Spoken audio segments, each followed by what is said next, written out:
This is the Joe Mullins Show, showcasing the vibrant spirit of Florida and America's innovative creators. This is the place for captivating conversations, inspiring guests, and industry professionals celebrating the best place in the world to live, shop, work, and play. And now, your host, County Commissioner, entrepreneur, and freedom advocate, Joe Mullins. Hello, Florida. This is Joe Mullins of the Live, Work, Shop, Play Show, and we are here for the special guests. I've got Ben and Henry Holmes. Henry Holmes was Hulk Hogan's agent, attorney. And, well, I guess, Henry, you don't like being called an agent. You're an attorney and a very close friend of Hulk Hogan, but an agent is, what does that mean? What's that all about? Well, coming out... And why did you call me an agent years ago? You didn't call me an attorney. Well, I don't have a law degree, but if it's something bad, be careful here. No, you just asked too many questions in class, but I could tell you were going to be a success. I came out of Berkeley, and you had Lee Steinberg, you had Theo Epstein, you had me, and then there was another guy. We came out and said, look, we're lawyers, but we are entertainment lawyers. You create opportunities, and it's just not doing contracts. So in terms of starting to represent people, you try to do things beyond. I mean, Lee Steinberg, he changed football. He changed football players.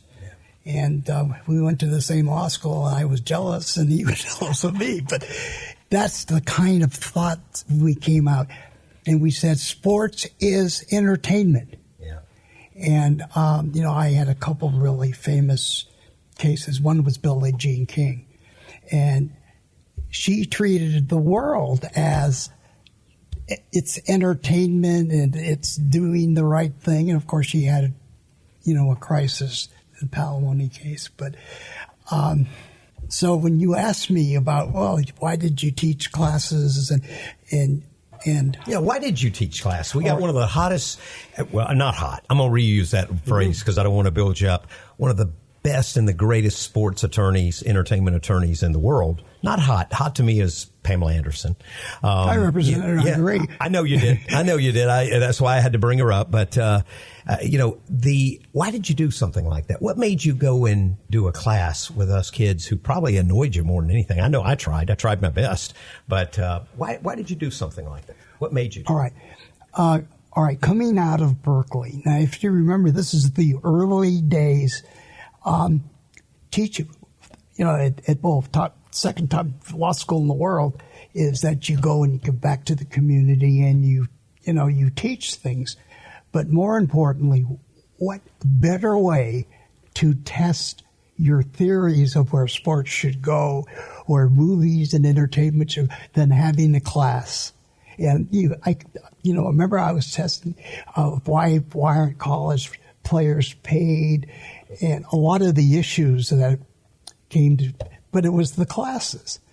And it was an interesting way of also, I liked it. I liked the confrontations and yeah, we knew it all back then, and you just sit and laugh. And I thought he did that because he wanted to give back and be a great guy to us kids and make his impact. Pass on his legacy. He did it because he wanted to boost the decisions he made improve. That's Henry for you. You got to look out for him. I've heard all these guys you've battled up against: Vince McMahon, Bob Arams. Oh God, I can't believe I can't think of his name. Don King. I can't believe it. Terry Norris I worked with, and I'm sorry, I forgot as much as we had to deal with Don King. But you had all these battles, and you had all these fights, but you shaped the industry. You made it fair and safe for the athlete, because people were like, oh, that athlete doesn't need anything. He's got $20 million. He's overpaid. But they didn't realize there's a lot of expenses. There's the fee that the promoter that's putting on the thing gets a percentage of. There's so many cuts. I heard the word cut so much when I started in this industry. I couldn't believe it. But you help protect that athlete or entertainer from being cut too much. Yeah, in a lot of the theories like pay for play, I wasn't sure what was right or what was wrong. And I wanted to test that in classes like this. And secondly, with like free agents, all the stuff has been expanded. But we talked about that in the classes, if you remember. I do. It was very, it was a lot of things that later on we took in life and we applied and went for.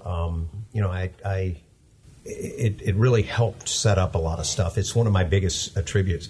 I mean, I've always joked and I say it over and over again. It's like your girlfriend. If you're not with your girlfriend and she's out at a bar by herself, every guy there is going to be hitting on it. If you're not with your client and he's out to lunch with someone else, someone's going to be trying to take him from you. So I heard that and it stuck. And it's been one of the strongest attributes that I have, that I go, okay, I don't want to just be the guy that gets them the sponsorship, this corporation or this athlete. I want to be the guy that's helping them out with their event, making sure that the guests are having a good time, that they're enjoying it. Because if those guests have a great time, they're going to come back and spend more money. If those guests come and they don't, then they're going to be more prone to say, we don't want to go to it, and the company's going to lose interest. But when you got people, and I learned something from you too. I walked up to people and they wouldn't even know who I was. And I'd say, hey, you must be pretty special to be at this event for Mercedes or whoever to send you to this event. And they go, yeah, you think so? I said, well, it's a major event. You're in a skybox or a booth and you got all this food and drinks and all this special treatment. And they go, yeah, I do. And I said, man, you ought to thank them. And then I get a call from one of the head people from the corporation, and they go, Joe, I don't know what you did with our clients, but they're calling, thanking us continuously. Mm-hmm. He goes, man, usually we don't hear from them unless they complain. Mm-hmm. But these guys leave you and they turn around and boast how great the event is. We got to keep you at them. And I learned that.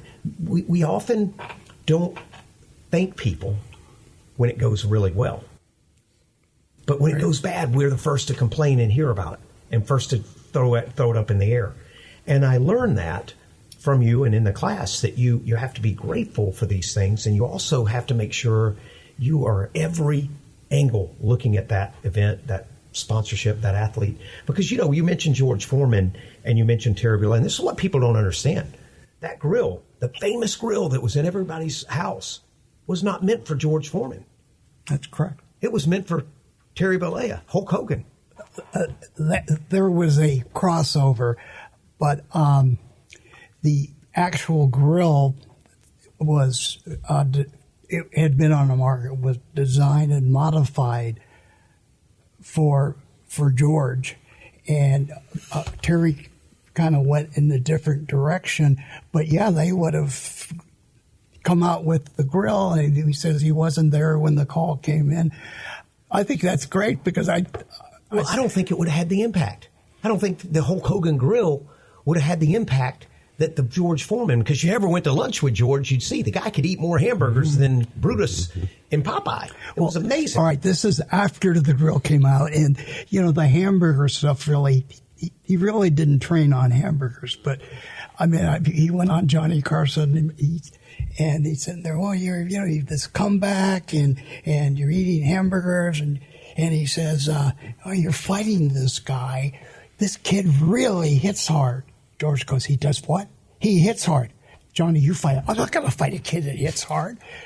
And he goes, well, you're scheduled to fight him. No, we can put Johnny Carson on the card. He would do stuff like that. I love it. But that's the things you see with the athletes, and you see them over the years. And, we're here. We all come together. I hate that we came together for a funeral like this. And I want to show the listeners here. This is it. This is a beautiful man. We come to this. This is the guy. When I see this, I see the softness in him. I don't see that warrior that we grew up with. You see that softness. You see the man that takes his time to autograph those for kids. Was so sensitive. The man worked to the day he died. I'm talking about doing a bar by Madison Square Garden. Talking about doing opening up new beach shops. All the investments he did. I mean, he didn't slow down. This guy could have stopped 10 years ago. And I looked at what he did for his son. He took his son and he created this Hogan's Hangout, karaoke Monday nights, this world famous. You got to come in. And you go in there on a Monday night, it's unbelievable.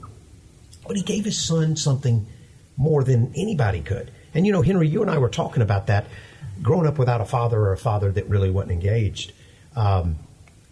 We were talking about how it made us probably be more giving and more compensating. We want to protect more. What kind of comment do you have for people listening that grew up or growing up like that, and what kind of advice do you have for them? that are growing up without the father influence and are probably going to have kids soon? All right, my advice is, if you're a single mother, expose them to the world, and you have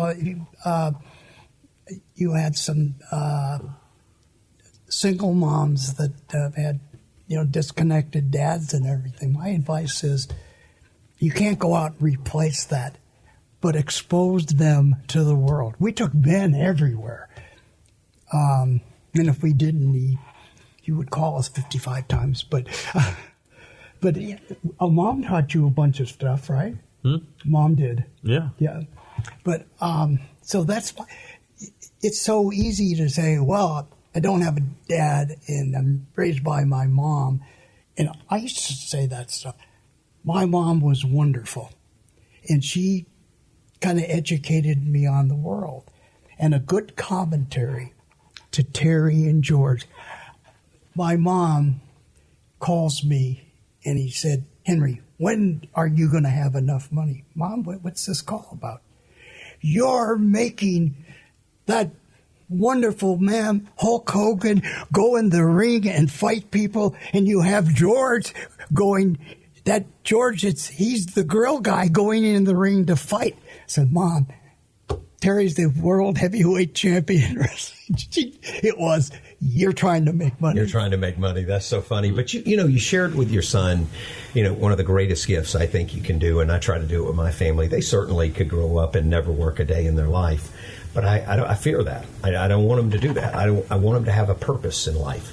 I want them to work and do what they love, but I want them to work. And you've done the same thing. And, you could have easily gone out, and so could have Nick, and so could have George's five. How many kids did George have? 10. 10 Georges. His 10 Georges. Everybody doesn't know this. I don't know if you know this or not, but George Foreman named every one of his kids George.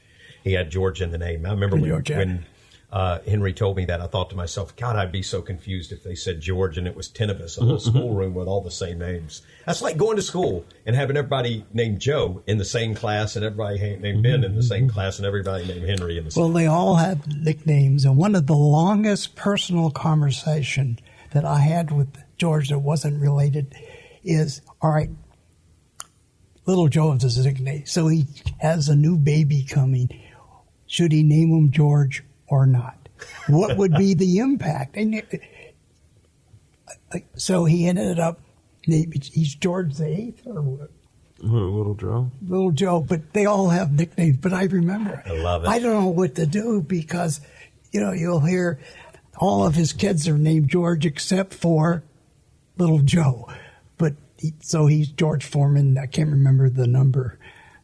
It's hard to when you name all that. So, Ben, we were talking the other night, and you were talking about what you're doing now. You graduated from school and certainly had the opportunity to do many different things, but you chose to do a business with your father. Mm-hmm. And I think the way I know Henry is, Henry kind of probably had this plan from the get-go to give you the business and say, hey, we're doing it together, and I go out there and run it and let me know how it goes every day. I'm sure you don't take money. I don't know.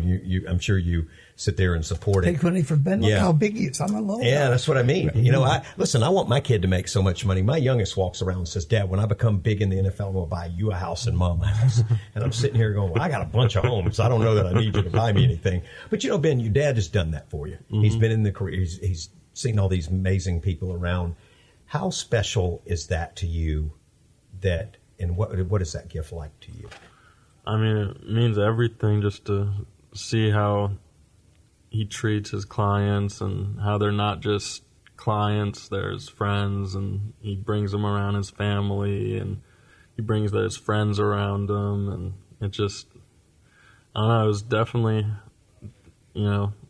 different growing up like that, but you never felt left off. It's always including you. No, yeah, and he was always very Henry, including. people don't realize when we come to sporting events, there was a day in my life where I went to the events and I was looking for the hottest woman, the biggest fun time and everything. And today, everybody's like, man, Joe, you show up with either your mom.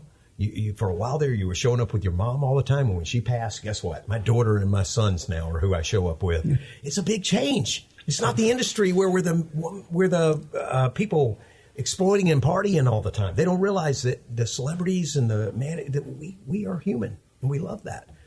And then we give our sons something like you've given him, Ben, the business, and say, hey, I'm going to teach you how to live on without me. Mm-hmm. That's a hard thing to do, because I know you and I both feel the same way. We don't ever think about leaving our kids. Right. But look at what Hulk Hogan, Terry, did for Nick. And you look at those things. Last night at the bar, I told Nick, I said, your dad's still in here. He's never left. He's not going to leave. He flooded the place. So the business you have, you've got, tell us a little bit about the business you set up. Well, it's Don't talk about your management. Yeah, well, I mean, I've been helping them with management and managing a few up-and-coming wrestlers. And he worked for George Foreman. Yeah, I worked for George Foreman in his movie. On the movie, traveled.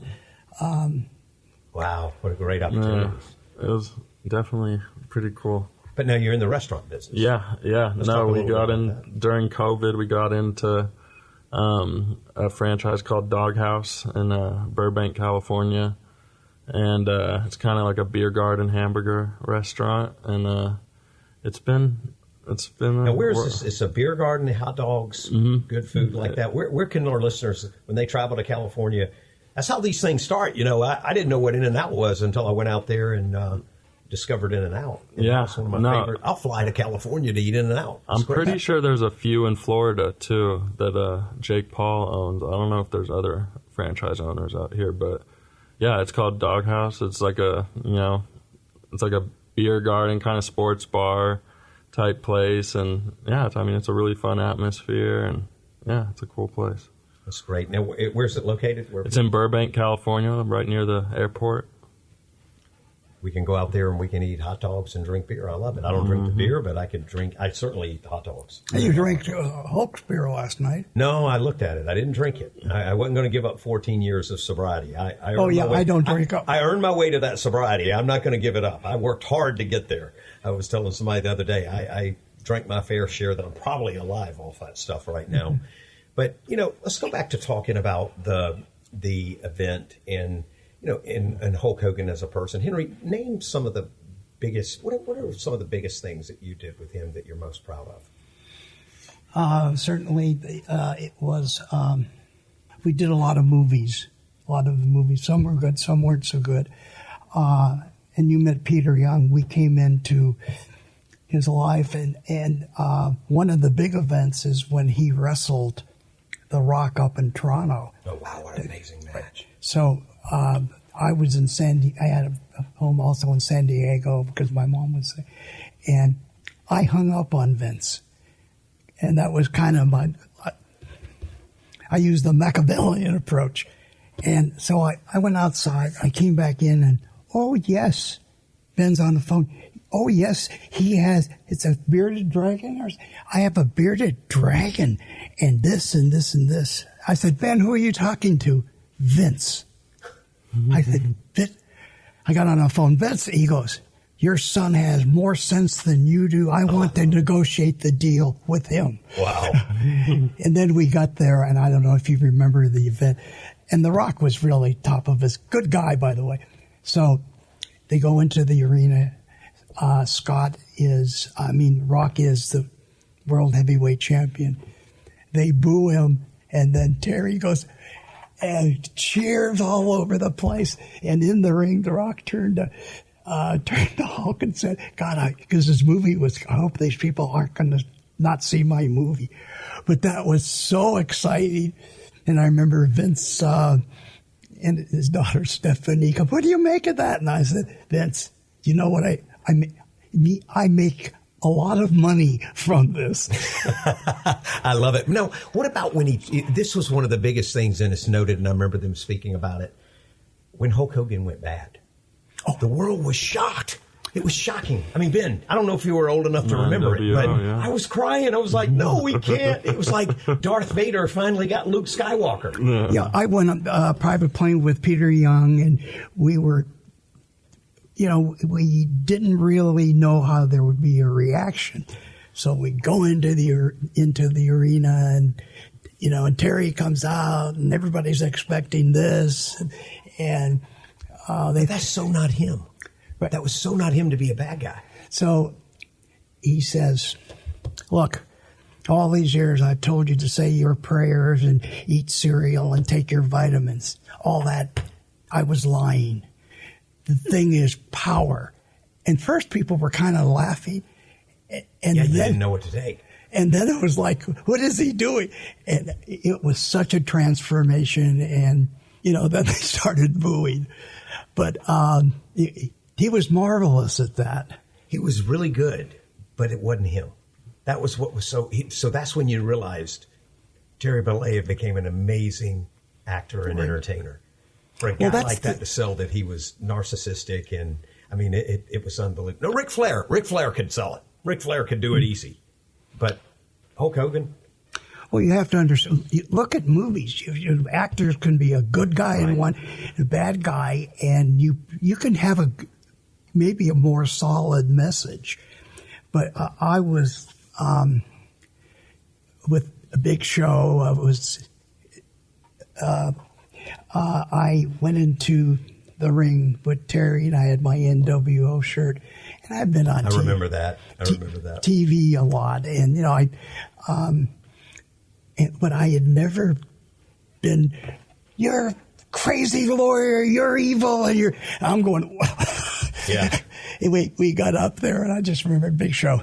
So what are you going to do? Kick my ass? And I said, no, we're going to sue you. I remember that. And all of a sudden you're this sue lawyer, this evil. Yeah, I think that's when I stopped liking lawyers. And they started suing me when I started seeing that. I was like, I didn't even know really what a lawyer was. I thought they were there to negotiate your career. And then when the first one came at me with a guy trying to sue me, I was like, y'all are evil and bad people. But it gave that stigma. But, what was some wonderful times. What do you have to say to the listeners and the audience about to remember Hulk Hogan with? Well, call him, greatness is hard to define. He was an icon, but you look at the impact that's greatness. He changed people and he changed things. And greatness is not measured by, hey, did you, go out and get drunk one night?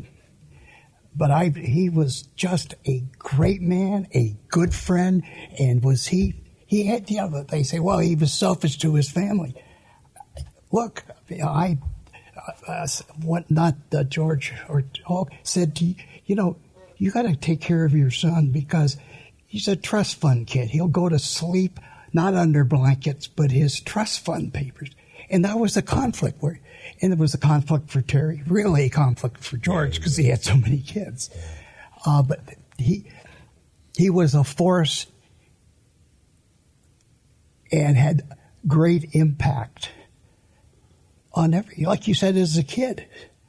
I ate vitamins because of that. You took the vitamins? Yeah. All right. So, Ben? Yeah, Ben, what is your feelings and when yesterday, what do you think people ought to know and remember him by? I think they just have to know that he had a really good heart. He treated people with respect. He took extra time with his fans. And that overall, everyone makes mistakes, but he was a good man. Yeah, it's hard to believe. It was a very beautiful day, but yet it was a very somber day to know that we were putting him to rest. But he'll live on. Oh, yeah. And that's one thing we can always say. Hulk Hogan will live for many, many years as Henry sports the shirt and shows the merch. Still great at merchandise. Still one of the top selling ones. Put stuff all out there. My God, that little workout kit that he had when he first came out, the hands and things, so amazing. But what a great legend and a great opportunity to come together and just see him. Guys, I want to thank you for joining us and thank you for the stories and sharing the memories. And Henry, thank you, and we're welcome anytime. We love these stories, hear the real people behind them. And I encourage your listeners, get out there and just push the good in people. People aren't perfect. They're going to see things and go through things in their life. We all do. But let's not persecute them and put them on a cross when they're not perfect. And let's not put them on there when they are perfect. That was probably the biggest mistake. It just doesn't work. Stop it. Let's not do it. Let's honor this man. And what a great legend and great legacy he has left. And thank you, Henry, for being a part of that and helping guide him through that for the childhood memories. You're a big part of all that. And remember, listeners, This is why Florida gravitates and has some of the best people in the world living here, because it is truly the best place to live, to work, to shop, and play. And Hogan's Hangout, what an amazing place. Go by there, see it. You can always feel the energy of Hulk Hogan. Go by there and check it out. And also, Ben, your restaurant, Doghouse, Burbank, California. Go to Doghouse, Burbank, California. Check it out. You'll meet Ben in there, and you can turn around and look at him and say, hey, what was it like to have Hulk Hogan at your 7th birthday party? What an amazing experience. Guys, I want to thank you. Have a great weekend. And remember, live, work, shop, and play. Thanks, guys. Thank you. You've been listening to The Joe Mullins Show. Find out more and engage with Joe by visiting the website, theMullinsCompanies.com. That's theMullinsCompanies.com.